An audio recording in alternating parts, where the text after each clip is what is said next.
ഭക്തി എന്ന് പറയുന്ന യഥാർത്ഥ ഭക്തി എന്ന് പറയുന്നത് ധർമ്മത്തിനനുസൃതമായി ജീവിക്കുക എന്നുള്ളതാണ് യഥാർത്ഥ ഭക്തി.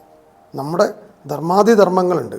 ധർമ്മത്തെ അനുകൂലിച്ചുകൊണ്ടും ധർമ്മത്തെ മുറുകെ പിടിച്ചുകൊണ്ടും ജീവിക്കുന്ന വ്യക്തിക്കാണ് ഭക്തൻ എന്ന് പറയുന്നത്. ഭക്തൻ എന്ന് പറയുന്നത് അമ്പലത്തിൽ പോകുന്നവനല്ല, പള്ളിയിൽ നിസ്കരിക്കുന്നവനല്ല, നിത്യേന ജപിക്കുന്നവനല്ല.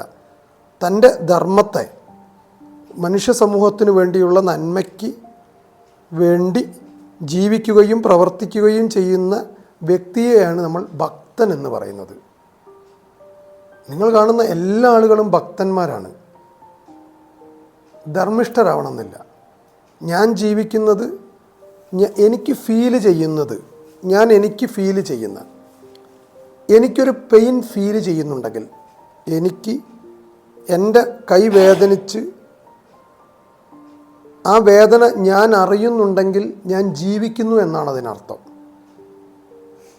പക്ഷേ നിങ്ങളുടെ വേദന ഞാൻ അറിഞ്ഞ് എനിക്കത് മനസ്സിലാവുന്നുണ്ടെങ്കിൽ ഞാനത് മനുഷ്യൻ ആണെന്നാണ് ഞാൻ മനസ്സിലാക്കുന്നത്. ആ ഫീൽ ഞാൻ മനുഷ്യനാണെന്നാണ്. രണ്ട് ഫീലിനും വ്യത്യാസങ്ങളുണ്ട്. ഇത് ഞാൻ പറഞ്ഞതല്ല, ലിയോ ടോൾസ്റ്റോയ് പറഞ്ഞതാണ്.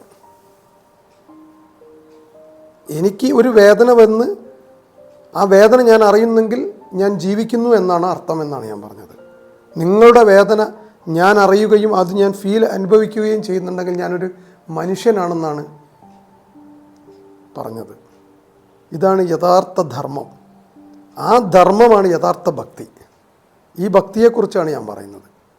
അപ്പോൾ അതുകൊണ്ട് നമ്മൾ തെറ്റായ വ്യാഖ്യാനങ്ങളിലേക്ക് പോവാതെ ശരിയായ വ്യാഖ്യാനങ്ങളിലേക്ക് പോകണം.